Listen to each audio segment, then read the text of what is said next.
I'm very happy to be here. Thank you for showing up. Thank you for clicking on this video, joining me live.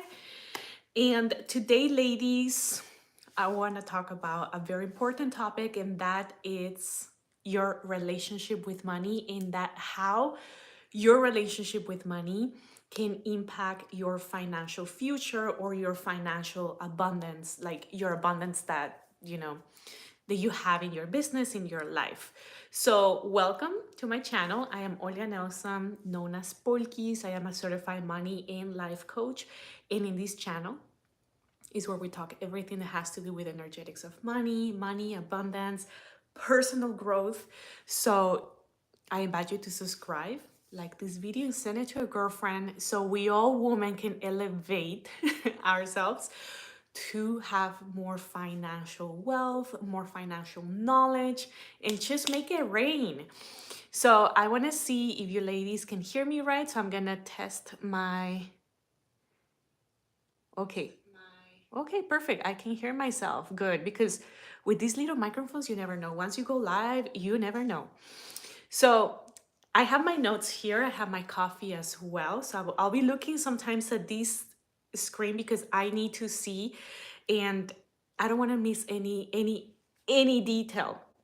So ladies, the relationship that we have with our money honestly shapes our financial future or financial abundance, our decision making when it comes to money. And ladies, do you know that the way you think, the way you feel about money, it's the key that might be keeping you stuck in scarcity, or is the key as well that can unlock many doors for financial freedom, for financial literacy, financial abundance. And that is the key. The way that you feel about money, the way that you interact with money, the way that you think or what you think about money. So it's not just having the money, because many people say, oh, only if I get a raise at this job, or only if I get this raise, only if I get $20,000, only if I get $1 million, only if I marry a rich guy. Only if, right? Only if I get that money, then I will be happy. And it doesn't work that way, because we're giving the power to that we don't see, and to that we fear, because we fear it. Otherwise, if we wouldn't be fearing money, it will be already in our environment. It will be already part of our life. It will be like normal, like, oh, this is my normal. This is not a big deal, right? But because we fear it, we have fear around it, it's not showing up. So what happens when people excuse me, a woman say, only if I get this, only if I get that, then I'll be happy, is not gonna happen, because you're waiting to feel abundant. You're holding back on the feeling of feeling abundant, maybe feeling gratitude for what you already have, and just waiting to have a raise, waiting to have marry a rich guy. And once you get that money, let's say that you married a rich guy, or let's say that you got the $20,000 that you wanted, or let's say that you got the raise at work, that money that you get is not going to come with the feeling. It might feel good for a week or two, right? Like when you get a new outfit, you feel good. But then what happens? After a month, you don't feel the same way about that outfit, about that car, about that bag. So that high feeling leaves. So that happens with the money. Yes, you celebrate, you got the good feeling, but you need to start feeling before you get it. And that's the tricky part, that many people, when they start learning about energetics of money or trying to fix or better their relationship with money, that's the hard part to understand, because it's hard, and I get it, it's hard to understand and start believing something you don't see. But this is where the beauty of the unknown comes around. That's why I love teaching about money, because I see it as another channel, another opportunity for you to become spiritual, for you to come to your center, to unlock your true power, your goddess power. It's just one more avenue, and there is many multiple avenues that you can connect to your higher power, to God, to universe, to oneness, And money is just one of them. That's when I just love talking about it. So that's why. So the key, it's in the feeling. The key is in the way you think, in the way you feel, the way that you interact with money, and the way that you respect money. At the end of the day, money doesn't have bad feelings about you, doesn't choose who to go with, doesn't choose who. No, money is just, it just operates in a frequency. It will go to where it's welcome. Money doesn't care what color you are, and if you're a good person or a bad person, and if you're going to put the money for bad intentions.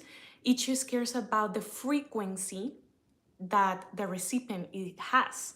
So if that bad person has high frequency, loves money, uses money, doesn't attach, become like hoarder of money.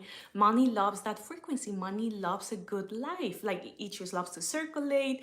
It loves to feel welcome. It just operates at a frequency level. So that's why it's very important to be aware of the relationship that you have with money, with your abundance, so you can have better financial future.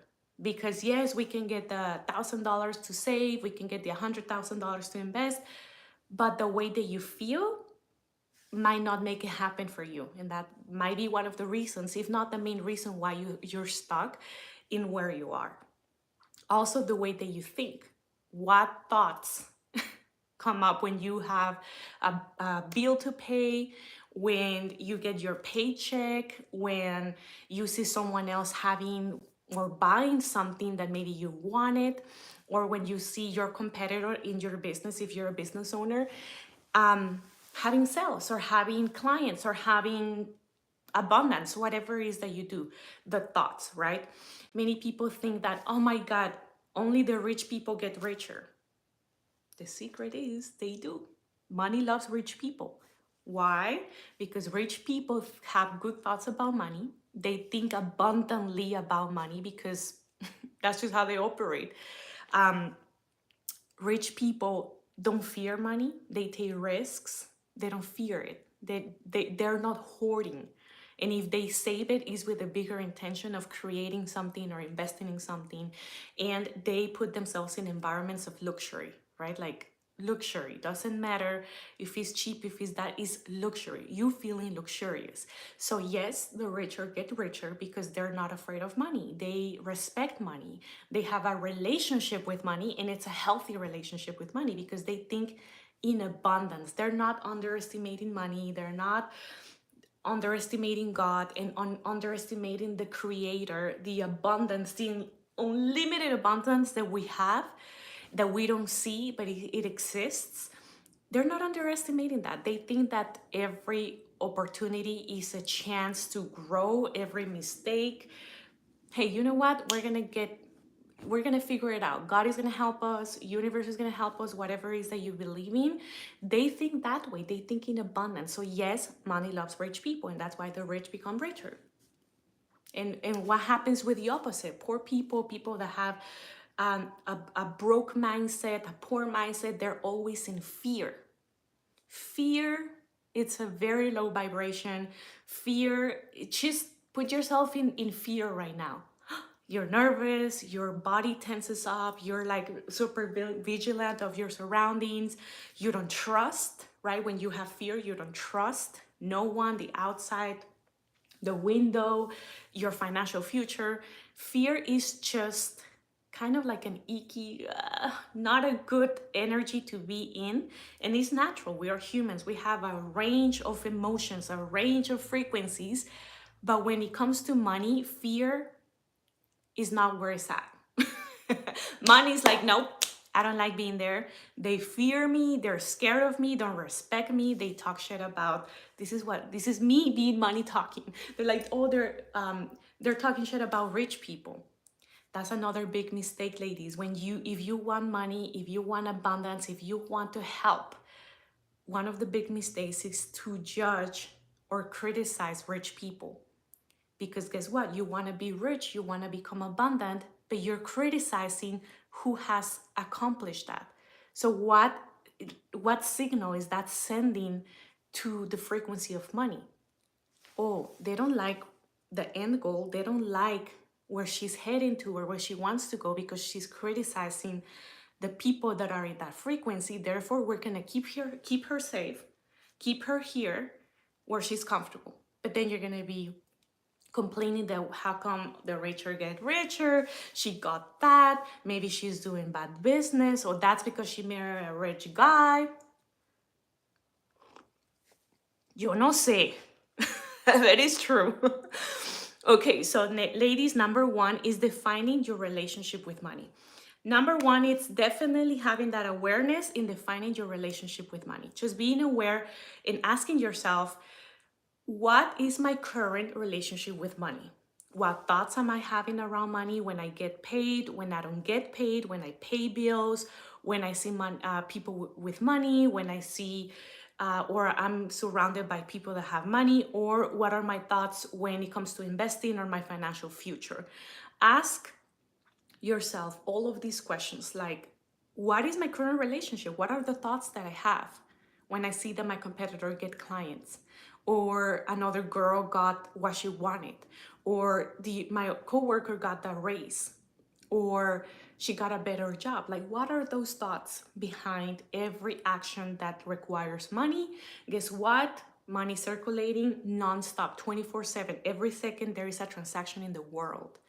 Every day you spend money, even though you don't go out and you're like, I'm not spending any money today. We're spending electricity, we're paying the Wi-Fi, we're paying the cell phone bills. There is like, we're eating food that we invested in, right? Like, that's money, that's transaction. So every second it's a frequency that is rotating, that is circulating. It's an energy, it's moving. So it's good to have a good relationship with money. As I say before, this is just another avenue, another way for you to become spiritual. And this is why I love teaching about this topic, because the intention to learn about money is so you can connect to your power right here, that you can create. You're the creator, that you can get what you want. Only if we reframe and change and transform our relationship with this beautiful energy of money.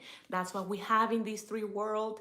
That's what we have as humans. Might as well learn it, use it, and abuse it. So number one, yes, asking your thoughts.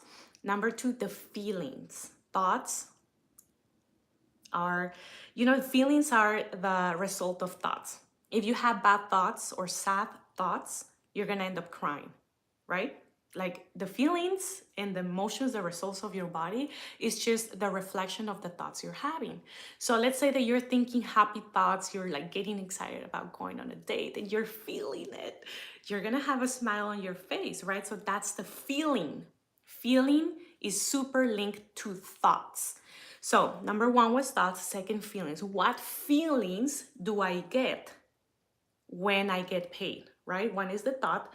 What thoughts am I having? Second, what feelings? The feeling of scarcity, the feeling of fear, because I know this money's only gonna last this paycheck, and by tomorrow the bank and providers are gonna take the money and pay the bills, whatever. Or the feelings when you pay. Many people spend and pay, even if you go out and buy a coffee, pay your mortgage, pay your bill, pay the taxes, you pay with a feeling of fear, resentment, mostly resentment, right? Why do I have to pay taxes? Why do I have to pay a mortgage? I'd rather be paying like something else. I'd rather be like spending it on a bag. I don't know, whatever thought that you might have. What is the feeling? Resentment, fear, scarcity, anger. Many people sometimes feel angry because they are the ones who have to pay, or they're not getting support, or whatever it is that you feel. Do you feel happy? Do you feel grateful? Do you feel nothing, like, I just pay, like normal, like zero, like standard? What are the feelings? Talk to me, put them in the comments or later in the live chat, whatever you want, or in your book. What are the thoughts and the feelings behind it? Number three is, how do I interact with money? Do I interact with it? Do I respect it? Well, now it's a little less, we have less contact with money because everything is digital. We just swipe cards, we just send Venmo, sell. But what is the the frequency that you are paying with, the interaction that you're having with money. Do you respect it? Do you check your bank every day? Do you transfer money? Do you know do you have a budget? Do you check your investments if you have investments in the stock market? Do you pay your employees? Are you on time? Are you punctual on your payments? Like, what is the interaction, right? Like, what interaction you have with your money? Many people don't think about, what do you mean, what interaction? Yes, you need to know what interaction you have with money and what feeling you're putting behind that interaction. If you pay, how do you pay? Are your credit cards clean? Are your credit cards all like blurred? You know, like when they get old and you swipe them too much, they barely have the scan code, or the tapping barely can read it. That is that's not having good interaction and being aware, hey, let me contact my bank, replace the card. They need to be clean, they need to be organized, there's always need to be money there, never going to withdraw, or what is the interaction? It's always being comfortable with it, right? And also the interactions, and also the beliefs that you have. Are you attached to money? Do you feel like if you don't share or don't spend, then you are going to become rich, right? Like that energy of holding, of hoarding, just blocks you and prevents you from circulating it. It needs to flow. It needs to flow just like water. It needs to flow like a river. So some questions to reflect. I want you to write in your journal, do you feel stress or anxious when you think about money? Right? I ask you, what are the emotions, the thoughts? Do you feel anxious or stressed when you think about money? Regardless of your, depending on the life circumstance that you're going through. Number 2, do you believe that money is hard to earn, or that you never have enough? This can be a deep belief, especially if you grew up in a household that is hardworking, like Latinos, immigrants. They're always like, money is hard to earn. You have to earn every penny, and then you never have enough, right? That was the story of my household. Thankfully, like, we can change this story. You have the power to change it. You have the power and the free will to change the direction of your financial future, your future generation's financial future, only if you be that grandma. The grandma is like, hey, you know what? My grandma and my grandpa, they're the pioneers. They're the ones who built wealth. Why not, right? Question number 3. Or do you feel comfortable and empowered when managing your finances? What a different feeling. I feel comfortable, I feel empowered. Even if money might not be coming now, I know it's on the way. I know those clients are coming on the way. Oh, we're gonna figure something out. Let me make my budget. The energy that you put behind the interaction with money, that is the spark. That is the key. Also, number 2, first topic was defining your relationship with money. Number 2, it's the impact of your negative money beliefs.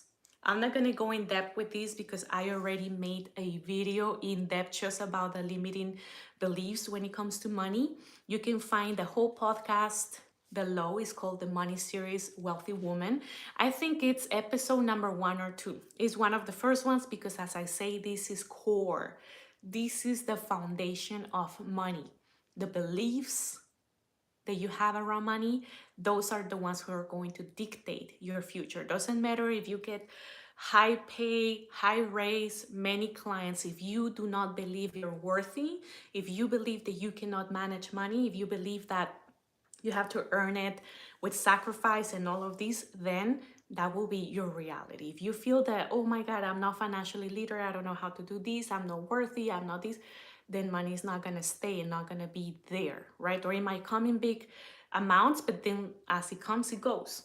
So the thoughts and beliefs and feelings, they do create energetic blocks.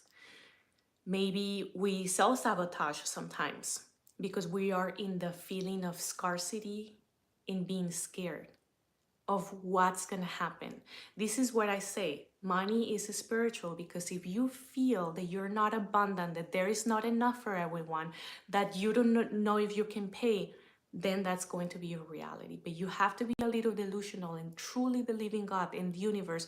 Come on, don't underestimate the beautiful creation for a couple of dollars. You know, don't question God. Don't think that it's not possible, because it is. And you've seen all these success stories of people creating wealth, creating businesses, because they believed. They had that frequency high, regardless of their current situation. So that's why I say money is a spiritual battle. Because you can learn all the financial literacy, how to manage money, how to invest, where to invest. You can hire a financial advisor to tell you where to put your money. You can educate yourself. Always educate yourself. Even if you hire someone, ponte las pilas. Hay que ponerse las pilas. You gotta be smart so you can ask the right questions. Sometimes it's asking the right question, not getting an answer. No, it's ask the right questions. But you can only do that if you educate yourself. Read the books. But once you know your financial literacy and your beliefs, your thoughts, your feelings, your interactions with money is healthy, beautiful connection. Doesn't matter where you come from, doesn't matter what's your past, none of that matters. What matters is that right now, and that right now you have the power, you have the capacity and the innate power to create, to do, to multiply, to attract. So that was about the beliefs, because they do, trust me, like put you in cycles of debt, cycles of like, oh my God, I cannot save, I cannot get that raise. It's a cycle. So just notice patterns, and that's due to the beliefs that you have around money. And then also how to heal and reframe your money mindset. Basically, to wrap it up, is how you talk about money, the little thoughts that you have. Are you envious of someone else? Then that's low frequency. Then you're thinking that that person can and you can't. And I'm not saying these things are wrong. Everything is right when it comes to humans, because we are humans and we have the feelings, we have the thoughts. It was given to us. Our challenge is learning how to manage our emotions, learning how to manage our reactions, learning how to manage our ego, right? So it's okay. It's nothing wrong with that. We all felt envy. We all felt jealousy. We all felt scarcity. We all felt resentment towards money. It's okay. It's okay. Just be aware and we can move on. But reframing those thoughts, those beliefs are going to help you a lot to, to see money differently. And this is something that I really, really do doing with my private clients when I coach them, especially around money. We start with an exercise called change your money legacy. Basically, the legacy that they got from their parents or their grandparents, the system that they grew, the country, and then we change their legacy, because that's the legacy they receive. We change with exercises, questions, training, everything. We change the legacy for their future generations. So it's just reframing that in gratitude. I'm so thankful that you're watching. I'm so thankful that I have a light. I'm so thankful for this candle, this microphone. Thank you for people who invented these little microphones for the phone. Thank you if you're watching. Thank you for this coffee. This perfume smells like money. Just being that vibration of gratitude, enjoying every little thing. Like this pillow, it's so luxurious. Look, it's handmade in Guatemala. Just be thankful, be in a good vibe. And ladies, that's what I wanted to share. But remember that your relationship with money will shape your future, your financial future, your relationship with abundance, your financial reality. It is a good relationship to have. It's very important to nurture that relationship as well. And ladies, speaking of gratitude, I am so thankful, because in 10 days, literally in 10 days, I will be hosting a retreat here in Houston, Texas, and I will be leading a workshop around money. So I'll be doing in-person exercises. What I have in store for these ladies, they're not ready for it. I'm not gonna give deets, but I'm gonna be doing some exercises that they can do in couples, and also I have surprises so they can feel the energy of money. They can discover what thoughts, feelings, and interactions they have when it comes to their money. It's gonna be amazing. This is a topic I love to teach about, and I am super looking forward for September 13 and 14. And also it's a dream come true. I never hosted a retreat, never thought that I was going to do one. And now that I'm hosting one with another woman, it feels very empowering and I feel very capable, and I'm deserving of doing these. So it feels really good. And if you're interested, all the details are in the description box below. The retreat is called Awake Your Inner Power and Greatness, because every activity that we have for this retreat is designed and tailored to awaken your inner power and greatness. We have women's circle, we have cacao ceremony to open your heart and to connect with other women. And if you don't know what's a women's circle, basically it's a ceremony where we sit in a circle and we put the intention to like heal something. Like the leader of this group is going to choose a topic of healing, and then we're going to open our hearts with some cacao. We also have yoga in the mornings to awaken your body, to stretch it, to receive the sun. We have professional life coaching by me and by another coach. I'll be leading the money exercises that I talk about, and it's going to be beautiful and amazing. We have a professional artist. Ladies, she's gonna make us paint on canvas to awaken our inner artist and to express our emotions through paint. There is going to be also ice baths. Have you heard about cold plunging? You know, when you see these people jumping into the ice with water, we have that too. This retreat, it's amazing. So I'm very happy I'm hosting this retreat. And if you're interested, send me a private message. I have payment plans for you, options like what do you need? What do you need? To join this retreat. So I will be teaching the coaching, the money class there, and I'm very excited. So thank you so much for joining me today, watching and learning about how to improve your relationship with money so you can improve your financial future. It was a pleasure to have you here, and send this to a girlfriend so we all can manifest this abundance, heal our wounds when it comes to money, and be wealthy. So happy, ¿cómo se dice? Happy Wealthy Woman Wednesday. Uy, I love you ladies, and I'll see you in the next one. Adios.